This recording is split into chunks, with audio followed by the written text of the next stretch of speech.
Hello everyone, I hope you are doing well and everything is okay at your side. Um, Today I want to cover two different topics because these two topics are very important when it comes to advanced data analysis in future when you come through or you come across these two subjects. Confidence. Today I'm gonna have two separate video, or in basically I'm gonna put each topic in different video to have flexibility of when to look at them. The first video, which is this one, basically I'm going to talk about the confidence interval for the population mean, and I'm going to talk as well in another separate video about the confidence interval for the regression coefficient. We talked about population mean and sample mean. We talked about regression before, and you understand how we do it on Excel and the meaning of that. You got a lot of exercises and a lot of, quizzes. We talked about it, and they are very important. But we didn't come across the idea of confidence interval. How we came to this idea, let me first cover a little bit of, give you a little bit of background.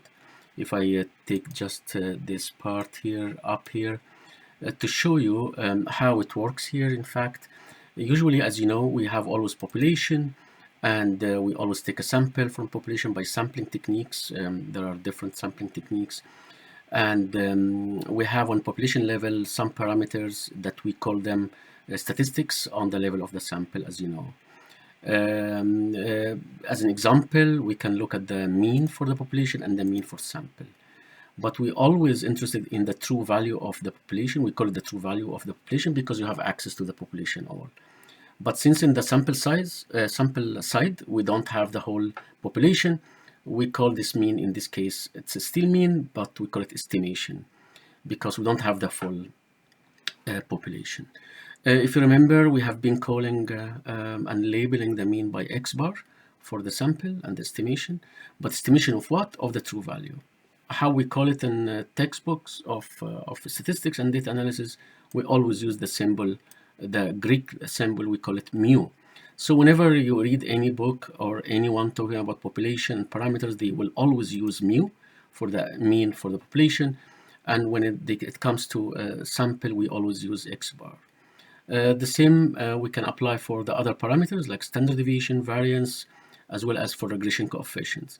In standard deviation of the population, we use the symbol sigma, and you probably know about sigma and why sigma is important.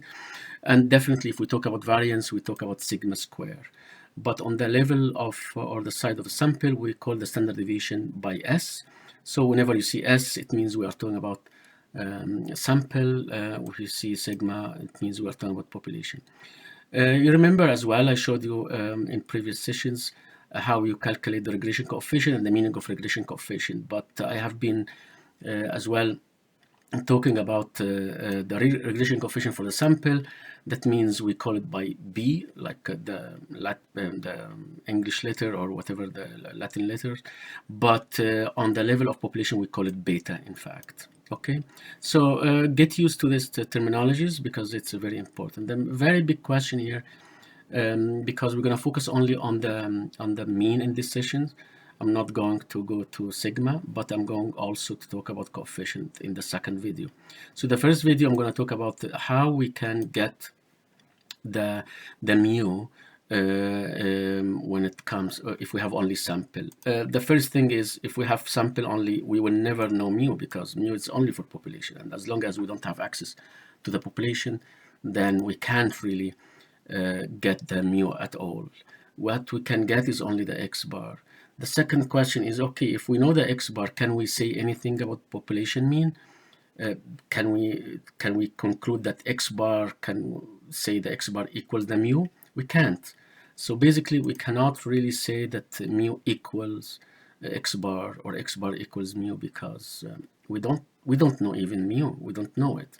But we can really have an idea where the mu could be. Usually mu will be around X bar. So if your sample is being selected in a good way, in a representative way, then you can always claim that, okay, if my sample is strong enough and representing the population, then I can claim the true value of the population will be around the x bar, not exactly equals to x bar, but maybe around. The question is how far from the x bar. Then we come to this interesting equation. We call it the confidence interval for the mean, whereby we take x bar as usual, but as we mentioned, the mu will be around how far. So the region of the mu around x bar defined by three elements here. The first element here is called the standard deviation, which is called S, and another element is the sample size. You can see here n. Also, the third element, we call it the t-value. So three elements here, we need to know them, and usually we know them because S is the sample standard deviation, n is the sample size. All what we need to do is this value of t. This t value here basically depends on how confident we want to be. So if we want to be, of course, we cannot really claim that we need 100%, because 100% confidence, it means we want to calculate the mu, which is, as I told you, you need the whole population. So usually we sometimes, as decision makers, we are humble a little bit in a way that we don't request 100%. We request maybe 99%. Maybe if 99 is too much because we don't have enough sample or time, then maybe we can agree on 95 maybe, or maybe 90%. So those are the three standard confidence interval: 90, 95, or 99. So I'm going to show you how to calculate that. So basically, I'm going to focus in this subject about how to get this equation, and then what's the conclusion can we get from this. And then in the second video, another topic, I'm going to talk about the regression coefficient. These two topics are definitely part of quiz 5, so be careful, quiz 5. So you have to really make sure that you understand the content of the two videos, because quiz 5 will be around that, around these topics. First, let us go ahead and take some ideas of some numbers, because number will show you even much better here. So I'm going to go ahead here to show you. You remember the case sphinx here. We have a data set and bunch of numbers, and you remember x19 was basically the customer satisfaction, and we have the independent variables like that. So x19 was the y variable, if you remember that, and x6 and up to x18 were the independent variable.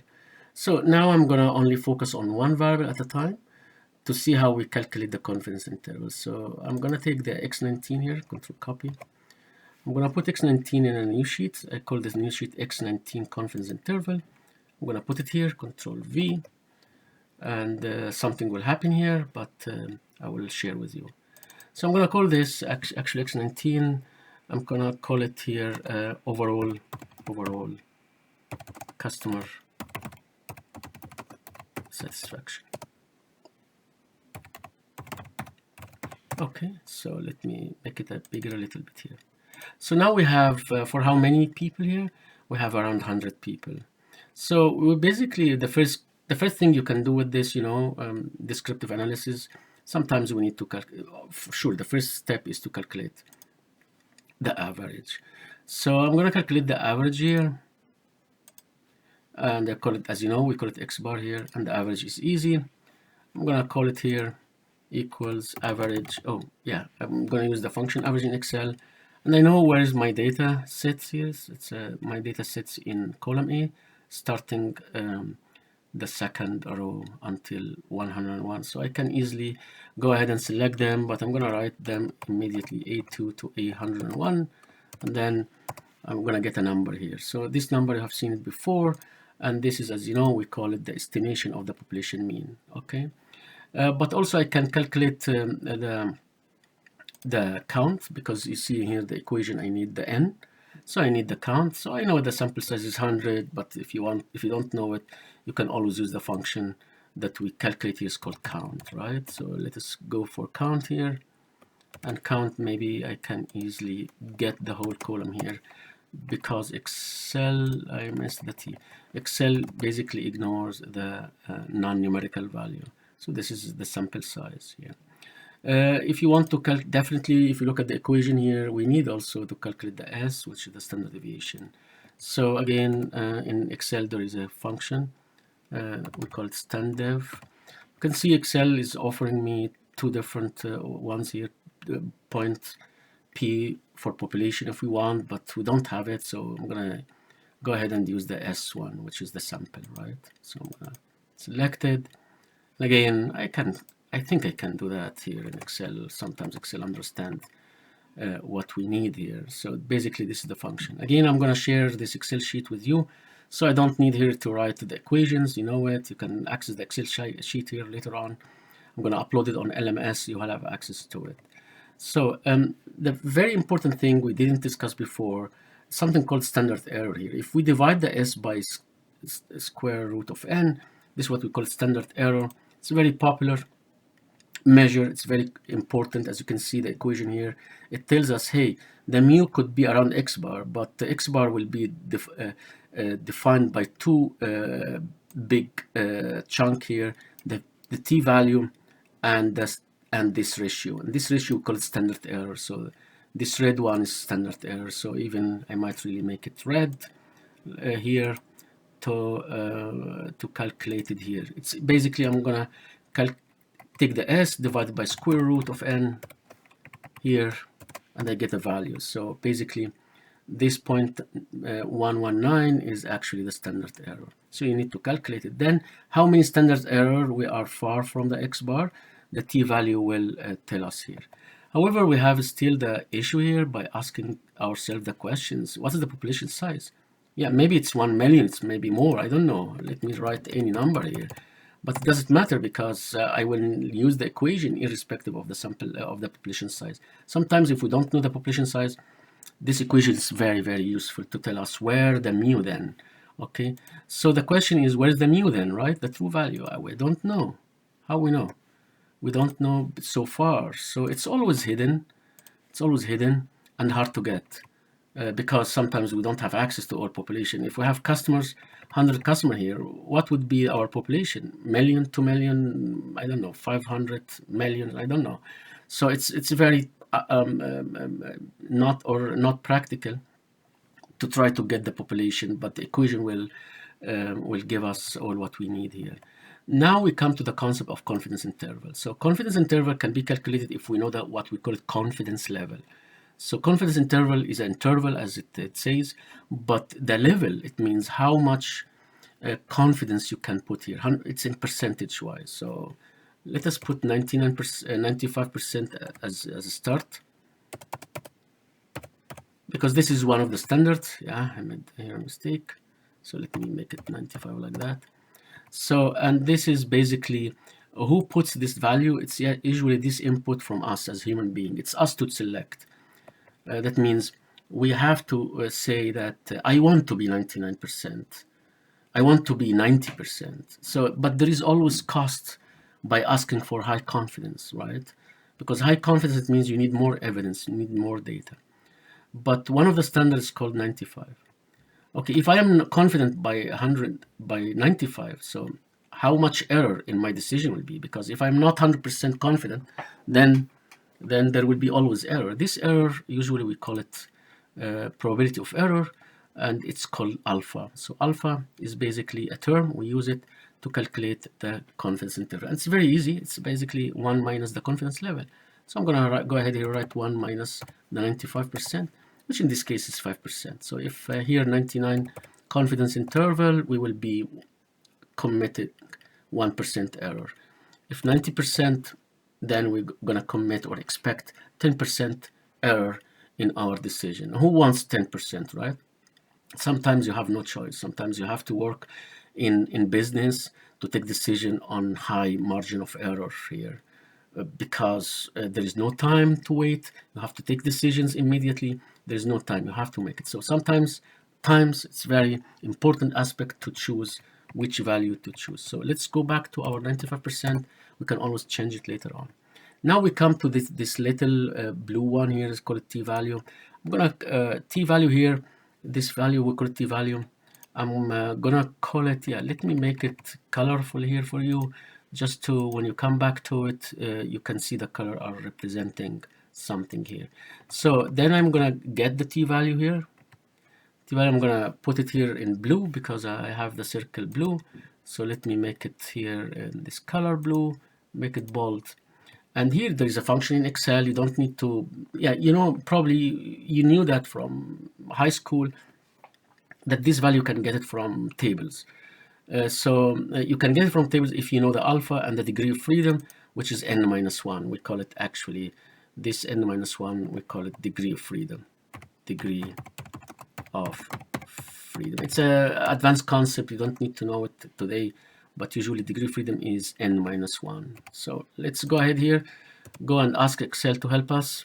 So there is a function called t dot inverse. I'm going to use the two tail here. And you can see Excel is asking for two arguments here, or two inputs. One is called probability. Basically, Excel tells me, give me the alpha. Okay, this is the alpha. And it asks me about the degree of freedom. Okay, I know that degree of freedom in this case is n minus 1. So, and I know n is equal 100. So I can go ahead, take 100 and subtract 1 from it. Then I close the brackets and then I satisfy this language, and this function, I mean. Then I get the value here. So again, this is what we call it. You can see it's close to 2, right? So if I make it 99, it will be 2.6. 2.6 what? 2.6 standard error. How many standard error you can be far from X bar in order to find the true value of the population? So you need to go 2.6 standard error to the right, you can, and 2.6 standard error to the left. For 95%, you can go plus or minus 2 or something like that. So that's a very useful method here. So, but based on that, I need to translate. This is a value, this is number that has no units. So if your data is in dollars, this is not dollars, that is just a unit. It's unitless, has no unit. Let me write here, has no units. So it's unitless, right? But we need to translate this number into our currency or our language. So the only way to translate it into our currency, or in this case, I mean our unit, if our data is in dollars, then we need to translate in dollars. Then I need to use another function. It's called margin error. Basically, I use the t-value here. I don't know why it's there's a space here. Okay, so the t-value that I calculate here, let me write it complete. And why not to make it here blue? Again, just to make your life easier when you want. And multiply by the red one here. And this is the red one here. Maybe it's easier for you to know that in the equation you can see what I'm talking about here. So basically all what I need to do is to multiply the t-value by the standard error. Then we come to a value, we call it the error margin. Basically now it has the same unit as it has now. It has the same unit as raw data. Okay, so let me make it here visible for you. So it has the same unit now. So here has no unit. Now now it's easy to calculate the lower limit and the upper limit of the whereby this limit or this region, whereby this region will entail the true value of the population. So I'm gonna highlight this both. All what I need to do is to, here I call it the lower limit for the true mean, which is for population, basically equal the X bar, which is this one, minus the error here. So now this is the lower limit. As for the upper limit, I take the average, and now plus this error, this margin error. Now I know it's that although the X bar for the sample is 6.918, and I know also that I cannot equate it to the population mean, but now I have information, new information tells me, hey, although this is the average of your sample, but I can give you an interesting information whereby I can tell you, hey, the mu, which is the true value of your population, can fall in this region, which is very fantastic information, to be honest. And now we can call it like this. We are 95% confident. Why 95? Because we selected 95 here. Confident that the true value of the mean Yeah, this is the mu, falls between now 6.68 and 7.15. So now we can make decision on the population level. It's very important. So it's this is a very important thing. So now you can see if I increase 99 here, what happened here to the region. Now with this equation, you can see it, I wrote it in equation form. You can always look at it later on. We are 99% confident that the true value is between this and this. You have noticed that when I increase 95 from 99, try to look at the width of this interval. This is the width of the interval by multiply by 2, definitely, because you can go to right and left.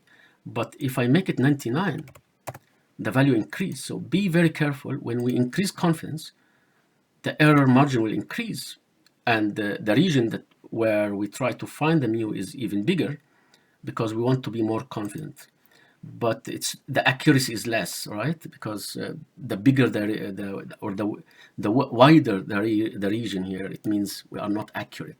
So there is always two terms: accuracy and confidence are conflicting to each other. So you can get high confidence, but the price is accuracy.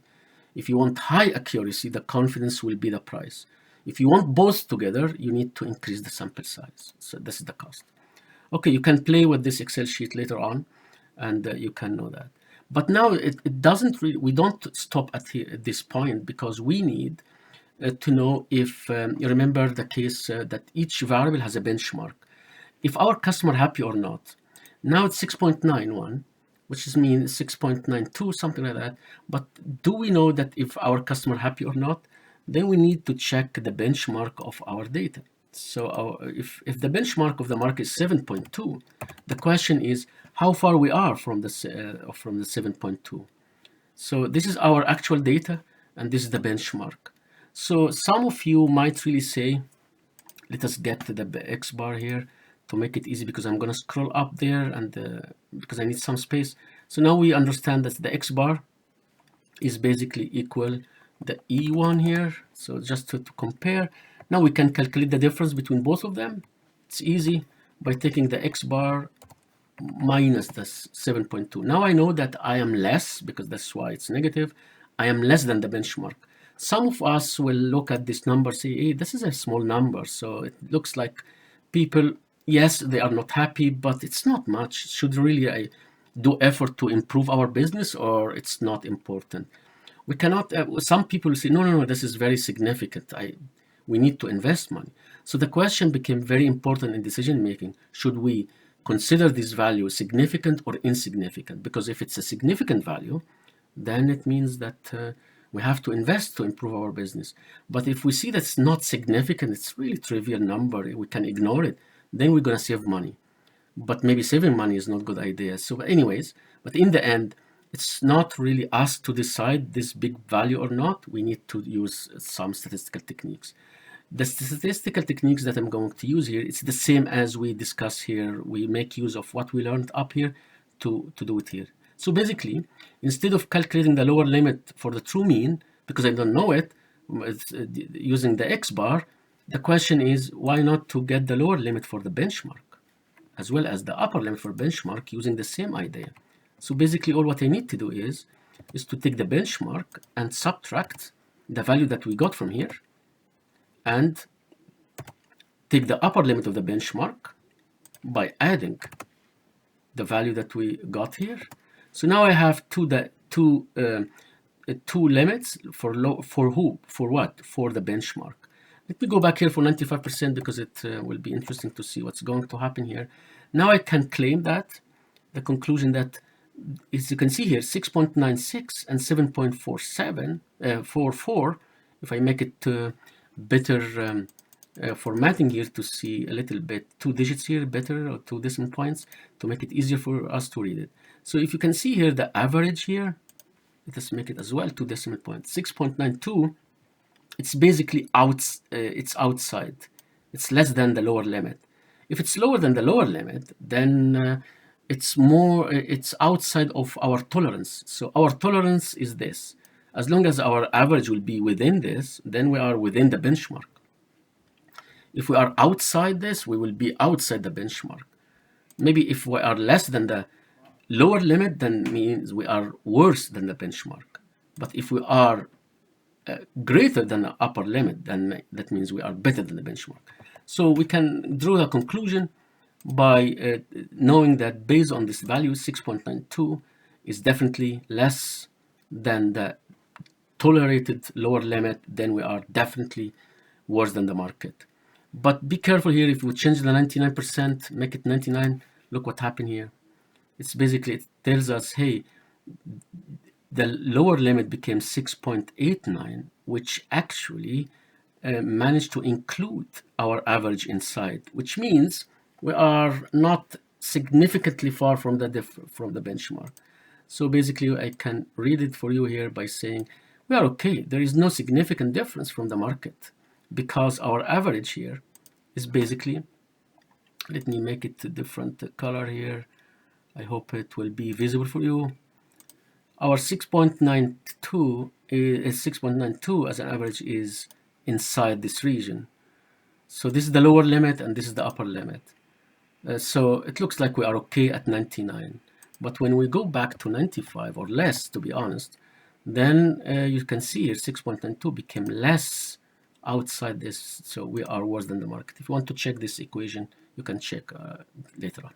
Let me summarize and then I close this video for you to see, and then we talk about another topic in another video. So I'm gonna highlight this here and make it visible for you to see what will happen here. This is what we summarize this video by saying X bar doesn't equal the true value of the population. We're always interested in the true value of the population and not the estimation itself, right?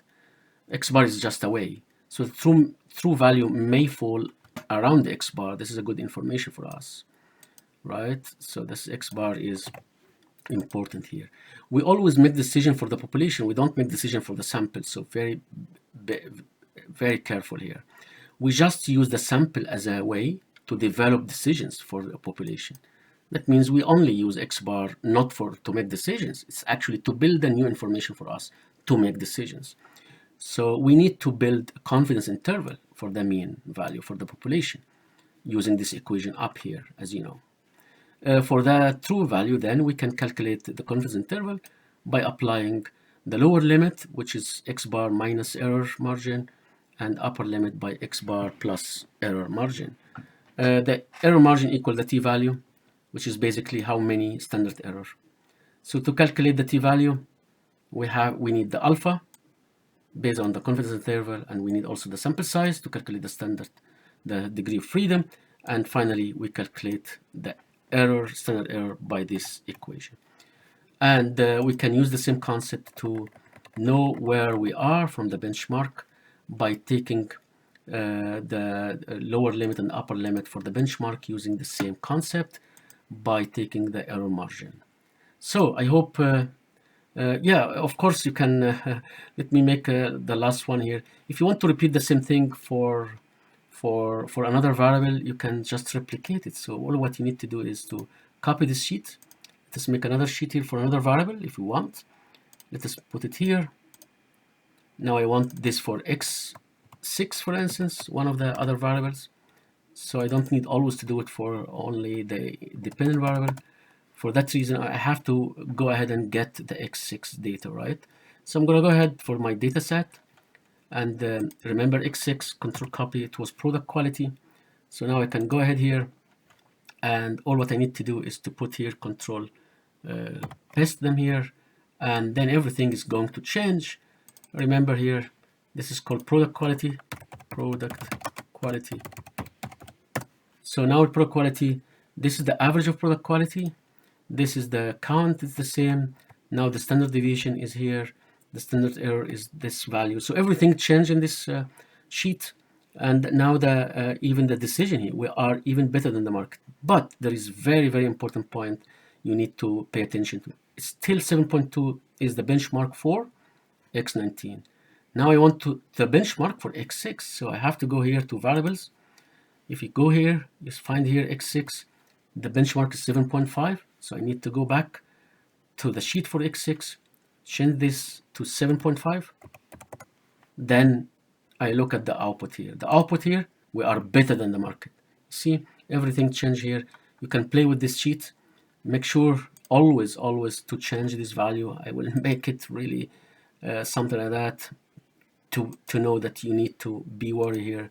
Always take care to enter the correct benchmark, right? Let me take this, put it in the second sheet. I didn't do it here. Put it there, change the color, and now you have everything again. I'm gonna save it, and thank you for listening. And yeah, go ahead to another sheet where I'm going to talk about the second topic.